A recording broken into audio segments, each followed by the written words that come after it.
Affairs channel. Ladies and gentlemen, it gives me great pleasure to introduce the Honourable John Howard, the 25th Prime Minister of Australia, who will in turn introduce our guest speaker, the Premier of New South Wales, Gladys Berejiklian. It's not surprising, given all that's happened since, that there's great nostalgia throughout Australia for the era known as the Howard Costello years. They made it look easy. As we now know, it isn't. Ladies and gentlemen, please welcome Mr. John Howard.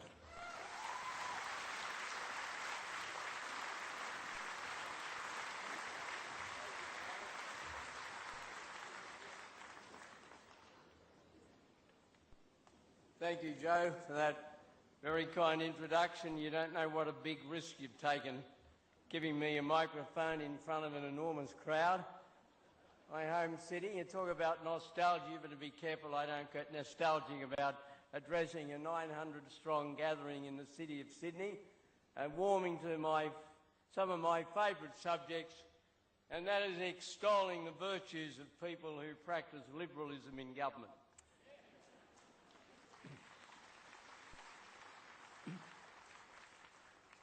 And before I do that, can I say how truly delighted I am to be part of an event organised by the Sydney Institute.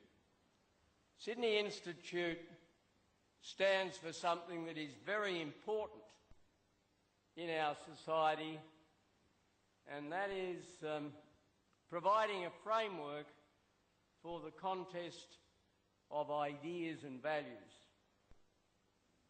If I took from my years in politics any beliefs about the nature of politics, the most important of those was that above everything else, politics is a contest of ideas and a contest of values. It's not a public relations exercise. And it so happens that tomorrow I will have the opportunity to visit a dear friend of mine, Sir John Carrick, who for many years was the General Secretary of the Liberal Party in New South Wales. God willing, he will turn 100 in September of this year. And I can honestly say he had a greater influence on forming my political beliefs and values than any other person. And of the many thoughts that he left with me, the one that dominated them all was exactly what I've just said, that politics is a contest of ideas, it's a contest of values. It's not a public relations exercise. And the Sydney Institute has played a mighty role in creating the environment for that contest. I congratulate Gerard. Of course, he and I go back a long way. He once worked for me, the poor unfortunate soul. Nothing much happened. I mean, we had the beginnings of the Joe for PM campaign. I mean, you talk about nostalgia. I wasn't nostalgic for that, but he was always somebody who was interested in ideas, and it was not surprising that he, ably assisted by his wife Anne, has built the Sydney Institute to what it is today. It is a marvellous organisation. But he is not, of course, the main speaker tonight. The main speaker tonight is my very good friend and a person I admire enormously, Gladys Berejiklian, the Premier of New South Wales. Gladys represents many things about the triumph of post-World War II Australia. She demonstrates that we have a society in which ability and application and hard work can be rewarded. She is an exemplar of one of the great success stories of our country, and that is the remarkable contribution of migration in post-World War II Australia. She came from a different country from this. She reserves, of course, with her parents, an affection for that home culture. But she became, and her family became, very much part of the mainstream of Australia. And that ideal of attracting and taking people from the four corners of the earth, but when they arrive, they are united behind a common set of Australian values, has always been the secret of a successful migration policy. I salute Gladys's achievements as a Premier. She brings high intelligence and hard work. She brings a strong commitment to the Australian fair go and to liberal values. She was a successful Minister, Transport and Treasurer. And we see in the dynamism and the energy of Sydney and the rest of New South Wales now what enormous benefits she and her two predecessors as Premier, Barry O'Farrell, who's here tonight, and Mike Baird, brought to that. New South Wales has been humming now for a number of years, the like of which many of us who've lived in Sydney all our lives have forgotten might have been possible. She's brought great balance to her job, but most importantly of all, she's brought that priceless ingredient in public life of character. Whenever you see Gladys on television or hear her on radio, you're listening, you're looking at, or you're listening to somebody who believes in something and believes very passionately in looking after the interests of her fellow Australians. So I am really very privileged to count her as a friend, somebody I admire, and I have great pleasure in inviting her to address you. Thank you.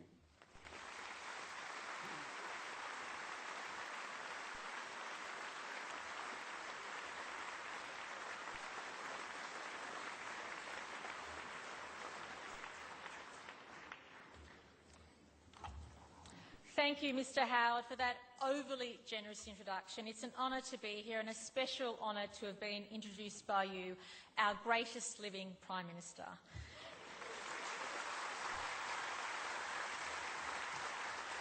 In fact, I was just recalling recently that I received one of my first important lessons back in 1996 when I was the newly elected President of the New South Wales Young Liberals, and I had the audacity to write to the then newly elected Prime Minister of the nation, suggesting he should meet with me and hear what young people thought about the future of our nation. Not only did he agree to meet with me, but he genuinely cared about what I was saying. And it was an important lesson for me in political humility and also the need to listen, a principle I've tried to adopt myself in public life. Mr Howard, thank you for your ongoing contribution and your inspiration to many Australians, and we look forward to your contribution to public debate into the future. Thank you so much.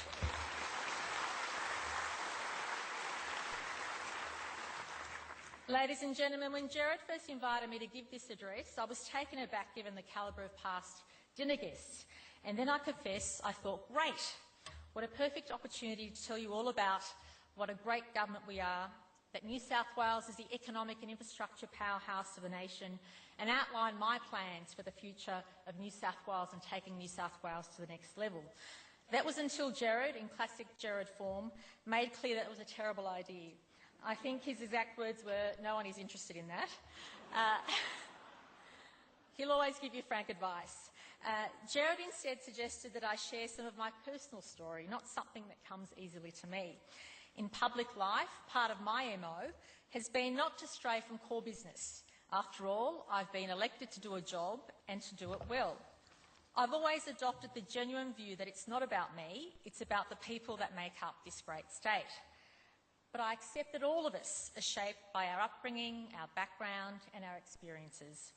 I accept that as a daughter of a welder and a nurse who migrated here from different parts of the Middle East, and as someone who didn't speak English when I started school, I may have some insights to share about leadership and our society more broadly. My experiences have given me the perspective that hard work and respect are the greatest indicators of future success, not your background nor your postcode.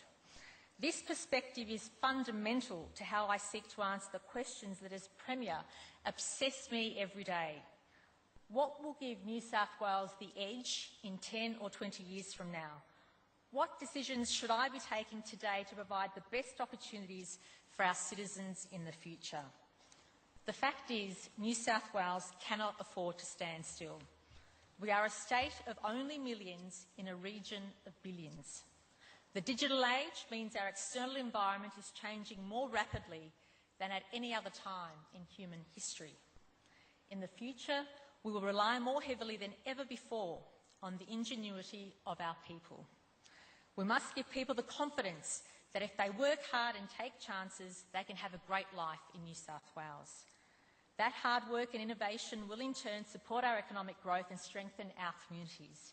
But of course, reward for effort only works when government provides equality of opportunity. That is, enabling job creation, providing skills, education and access to vital services which give people the choices they need to lead their best lives possible. We cannot take for granted that the values and the systems that make New South Wales and Australia great places they are can never be taken for granted. Here, every citizen has freedoms and opportunities that very few other places in the world offer, where universal healthcare, high standards of education and support for the most vulnerable are an absolute given. The sense we should be grateful for this is absolutely ingrained in me. So too is the responsibility to give back. We are seeing massive social dislocation and disruption around the world in places that lack the opportunities we benefit from here in New South Wales. So we must ever be more vigilant in protecting what makes us uniquely placed to tackle the future head-on. As with so many other Australians, our nation's generosity provided a safe haven for my family after generations of persecution. I try to demonstrate my gratitude every day by dedicating myself to making New South Wales the best it can be. As some of you may know, my family were victims of the Armenian genocide of 1915. My grandparents were orphaned and witnessed untold atrocities. More than 40 of my relatives were among the 1.5 million Armenians massacred in what became the first genocide of the 20th century. Those who survived, including my grandparents, were forced to leave their homeland, were displaced across the region and eventually settled in the Middle East. My father was born in Aleppo, Syria, where we still have family, and my mother was born in Jerusalem. Suffice to say, the safe haven offered by the Middle East was short-lived. My parents migrated separately to Sydney in the late 1960s and were married in the Armenian Orthodox Church in Chatswood. They spoke Armenian at home, not only because it was their first language, but also because they felt a responsibility to preserve their heritage given the atrocities committed against our family and the Armenian people. They were determined to make sure my sisters and I were bilingual and proud of our heritage. But they were equally adamant that we became good citizens and gave back to the nation that welcomed them. As their firstborn, my first language was Armenian. I remember getting ready for school on my first day, and my mother encouraged me not to worry if I didn't understand everything, but just to make sure I raised my hand and had a go every time the teacher asked a question. And in fact, I don't actually even remember learning English, it just happened. I remember in the same year that I started school, coming back after a short stay in hospital to have my tonsils out. The teacher asked me to talk about my experience in hospital, and that was my first recollection of speaking my version of fluent English. We grew up in a very family-oriented community in North Ryde, where we became friends with the neighbours' kids. They were of great assistance in becoming accustomed to the Australian way of life, including the lingo. The Agate family across the road, for instance, had an above-ground swimming pool, which was something of a novelty. One hot summer's day when I was about 8 or 9, Mrs. Agate was talking to my mother and said I could come over for a swim after tea.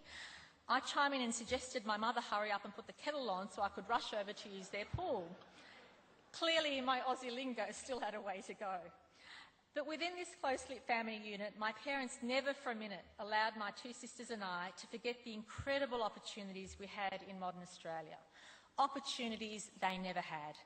Despite both being very intelligent and well-read, my parents hadn't even had the chance to finish high school themselves. They worked hard and expected my sisters and I to do the same.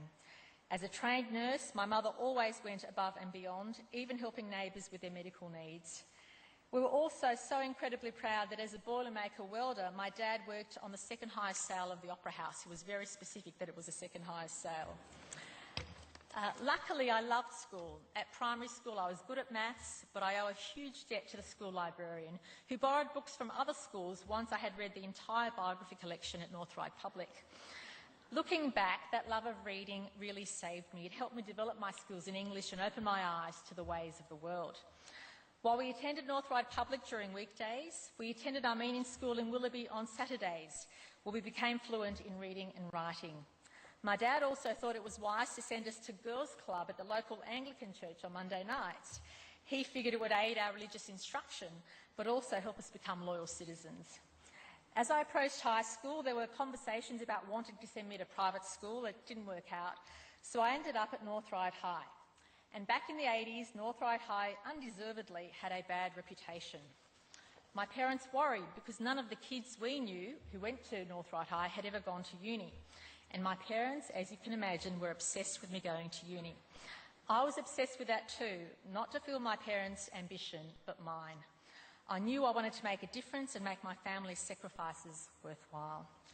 I was extremely competitive and wanted good marks, but from the talk of the kids I hung with in our neighbourhood, I was doomed. Based on what the local kids told me, every kid who went to North Ryde High was bashed up or was forced to take drugs. This petrified me. I didn't even know what drugs were at the time, but it sounded very bad. I just wanted to do well. Needless to say, these fears were unjustified. These formative years toughened me up, taking me outside my comfort zone in the protection of a very tight family unit. I learned to be self-disciplined and self-motivated and to work hard. I was inspired by some amazing teachers who went over and above to encourage and support me, and ultimately launched me on a path to university, to the private sector, and eventually into public life. My childhood experience, as outlined by former Prime Minister Howard, is by no means unique. It has defined so many Australians of migrant backgrounds who are determined to work hard, to give back and to contribute in their way to the betterment of our state and our nation. In an ever-changing world with increasing challenges, the debate about the nature and scale of immigration is a constant one. In Australia, I believe our current level of migration is about right, but we cannot ignore the reality that communities are feeling growing pressures on local services and infrastructure. At the same time, if we want to continue to prosper as a state and as a nation, we cannot underestimate the benefits that successive waves of immigration have brought to our nation. Work ethic, skills, talent and energy from all around the world. This is a critical part of what will give New South Wales its edge in the future. I make no apologies for stressing that the right to be a citizen in this country brings with it responsibilities. Whether our families have been here for thousands of years, many generations, or even just one generation such as mine, we must ensure all of us share a desire to be responsible citizens and to give back to the community where we can. We need to support those willing to work hard, take risks and put New South Wales on the global map.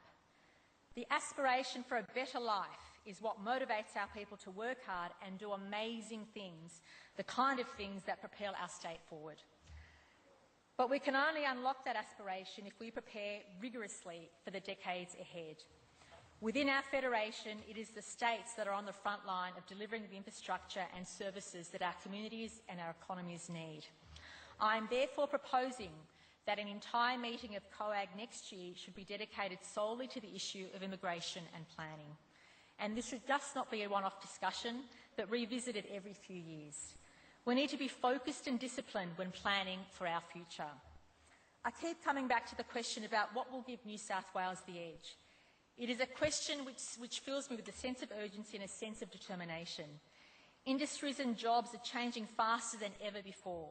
It's hard to predict where technology will take us in the next 5 years, let alone the next 10 or 20 years. And we must never forget we are in a global competition for skills, talent and ideas. As Thomas Friedman wrote in The World is Flat, more people in more places can now compete, connect and collaborate equal power and equal tools than ever before. Politically and economically, these changes mean that old ideological distinctions are being broken down. People increasingly refuse to be bound by outdated concepts or preconceptions about how they fit into society or where they sit in the pecking order of the economy. Socio-economic mobility is the new normal. When tradies can earn more than lawyers, millennials change career every few years, and with women taking on more than 60% of all new jobs in New South Wales, we are seeing a realignment of the challenges and opportunities available to every person in every community across the state. This new normal makes the role of a good government firmly that of enabler, the creator of opportunity and choice, not the manipulative entrencher of political division as our political opponents consistently prove themselves to be. Every day I meet people from the widest possible range of backgrounds, occupations, postcodes, their views shaped by the most diverse experiences, but all driven by the same aspiration to build a better life for themselves and their community. I'm inspired by people like Paul Breen, a construction executive who's launched a training program called Productivity Bootcamp in Penrith.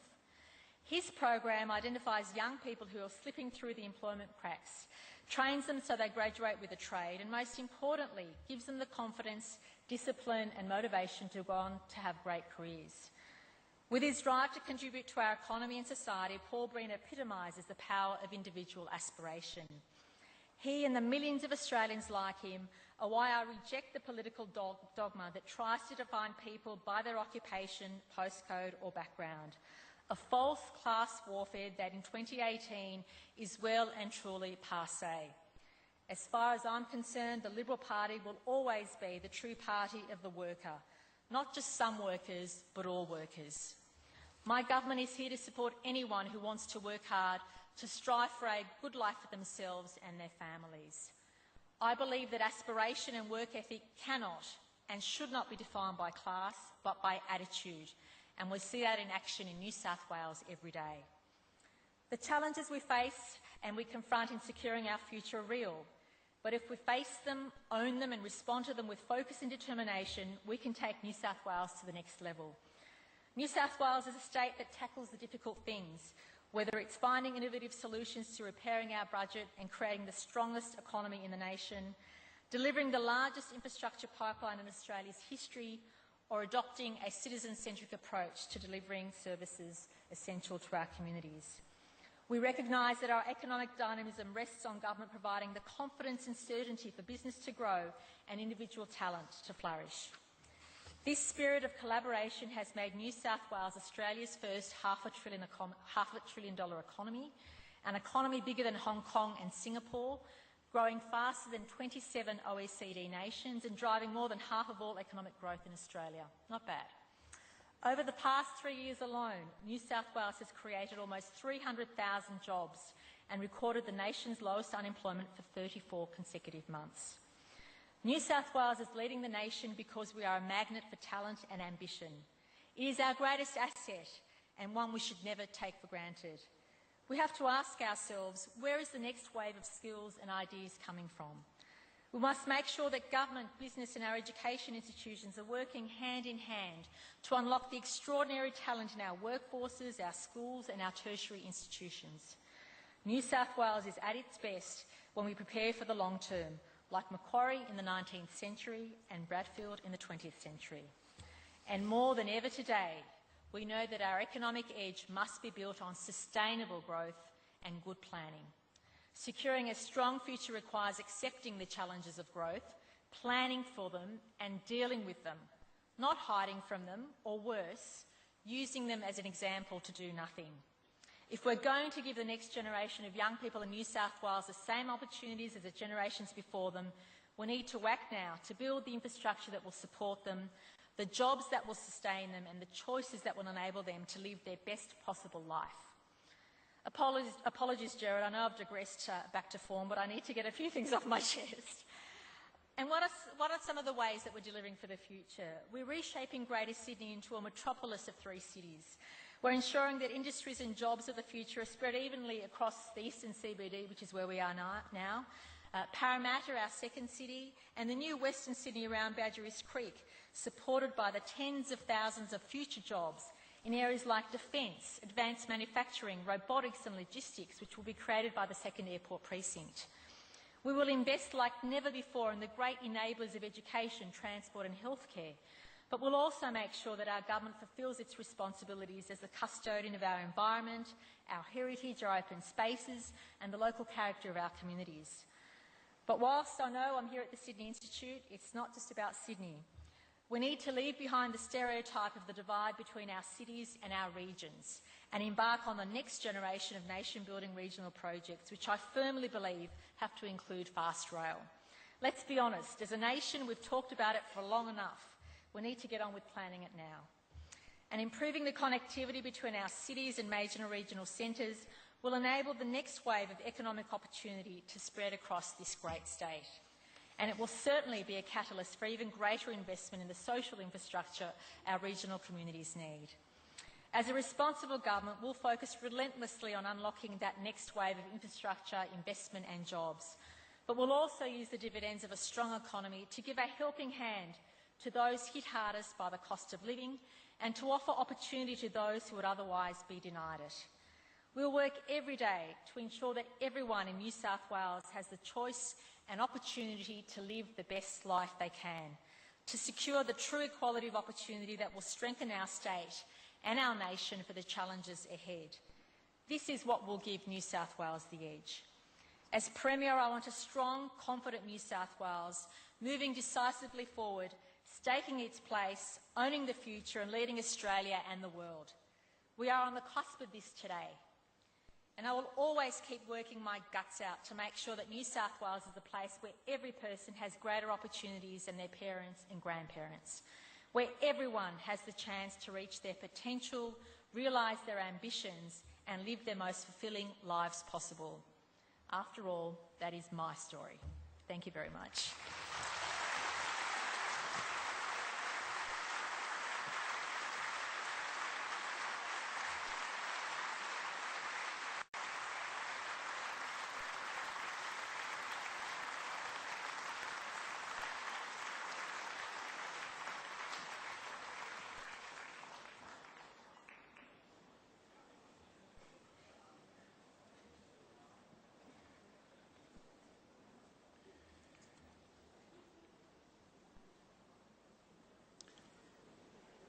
At our table before the address which the Premier's just given, we spoke about some similarities in background, and it was that heartwarming rendition of her own life that explains, that animates, and which gives passion to the Premier's vision for New South Wales. Please join me in thanking her for that remarkable address.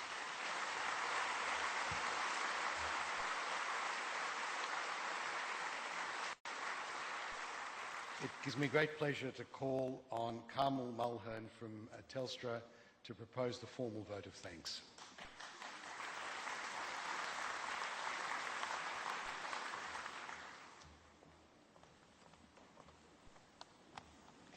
Good evening, everyone. It is my great pleasure to offer a vote of thanks to Premier Gladys Berejiklian for her inspiring and authentic remarks this evening. It is always a privilege to hear firsthand the ideas and influences that have shaped and that are challenging the minds of our political leaders, and often those views reach us through a number of filters, so to be able